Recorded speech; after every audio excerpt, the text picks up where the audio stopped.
Hello everyone, welcome back. This is RandoGEEK. Okay, so we have an update regarding AT&T. The link for this article can be found down below for you in the description. Now, I did a video regarding this same subject about 12 days ago now, and this is the second day in a row that I did a topic regarding AT&T where they're calling out other companies for their poor decisions and or effortless contributions to the industry of telco in this case. So I'm siding with AT&T once again. Yesterday, I did a video regarding T-Mobile being called out that they're lying about price lock guarantees. So their contribution to consumers is not good, right? They're not telling the truth. Therefore, they're making telco look bad. In this case, we have some large tech firms that are benefiting from a program that consumers are paying for and that a service that telco providers are offering and they're not paying. And is basically what AT&T is saying here. Like, you benefit just as much as everybody else. You're making tons of money, billions upon billions. We need your assistance in order to keep this program running. So what program are we talking about here?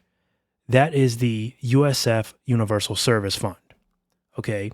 Under the current legislation, the Universal Service Fund is sustained by fees that are levied on subscribers of cell phone and landline services. So this fund, which collects approximately $8 billion annually, they're saying, through surcharges on telephone bills, they're saying is crucial for ensuring that low-income consumers, schools, libraries, and rural healthcare providers have access to essential telecommunications services. John Stankey is arguing that the burden of funding these services should not fall solely on telecom customers. I think many of you listening to this will agree with John. Why should telecom customers have to pay for this? Why are they getting these fees here to contribute to a program when there's tons of big tech companies that are piggybacking off of this service as well and using telco, these, telco companies like AT&T, T-Mobile, and Verizon to make billions of dollars? They need the service just as much as anybody else, more, 10 times over, right? So therefore, AT&T's argument is valid. He's requested that Congress to empower the Federal Communications Commission to mandate financial contributions from major technology firms towards the USF, which is the valid argument, in my opinion. We have companies like Google, we have companies like Microsoft, we have companies like Apple, and that's just to name a few. We all know the big tech companies. I don't need to go through that list. They're not, they're basically sitting in a corner and trying to act like they don't know what's going on. And AT&T, as I discussed in my other video, is, they're like, why do we have to carry the big burden here? Why do we have to look like the bad guys charging our customers these fees so that we can cough up enough money? So there was a statement or a remark made by John Stankey. He says the 7 largest and most profitable companies in the world built their franchises on the internet and the infrastructure that we provide.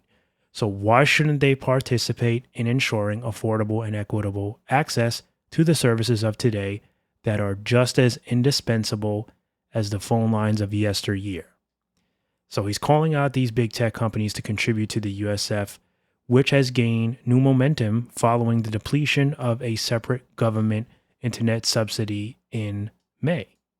That, of course, being the ACP program, the Affordable Connectivity Program, which has left tons of customers with doubt and fear of not having internet right now. Like, I don't even know what's going on with certain families that probably couldn't afford to sign up to something else, and they may be sitting at a McDonald's right now just trying to get online. Now, a lot of companies have come forward and offered better deals, and Spectrum being one of them. Comcast has offered some deals.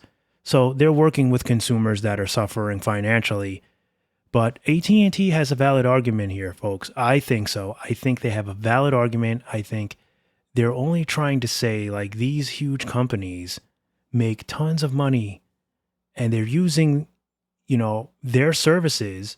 So now AT&T has to work harder to contribute, have their customers contribute so that this program can be funded. They have to come up with more available freed up spectrum so that more people can piggyback off of the service and have a non-congested network, right? They're only asking for what I feel is valid. They're saying several legislative proposals are currently under consideration in Congress to address this funding challenge. These proposals aim to extend the responsibility of contributing to the USF to both technology companies and broadband providers. Advocates argue that this shift is necessary to maintain and expand access to critical digital services in an increasingly connected world. So, valid argument here. I'm sticking with AT&T on this. They're saying since 2020, the program has received $17 billion to assist lower income families and those affected by COVID-19, of course, the pandemic, securing affordable internet access. So the program is definitely being used. Many consumers are benefiting from it. But, telco has a valid excuse, valid argument, should I say. They have, it's bad enough that they have to come up with the service and they can't simply afford to pay for it all. And they're just asking that big tech companies that are making more money than them, that use the service, that depend and rely on the service, putting all the pressure on telco is not fair. It's not the right way to do things. And I feel that that's a valid argument. They're only asking for what's fair. That's like you have 4 people sit in a room, or 4 people go to dinner, should I say, and, you order a salad and everyone else is ordering filet mignon, and you split the bill and you're somehow paying $75 because everyone else had a filet mignon, but you only had a salad. You see, that doesn't work out. That's not fair. Everyone needs to pay their share, especially when we're talking about billion-dollar companies that are piggybacking off of this, that are using the service, putting pressure on these telco companies to keep that spectrum available, keep the network running good and not so congested. See what I mean? So that's my point here. That's why I agree with AT&T. And that's pretty much all we have here. I welcome your comments down below. If you have any questions for me, I always do my best to answer you guys back as soon as I can. As always, thank you so much for stopping by and watching, and I'll catch you in the next one. Bye for now.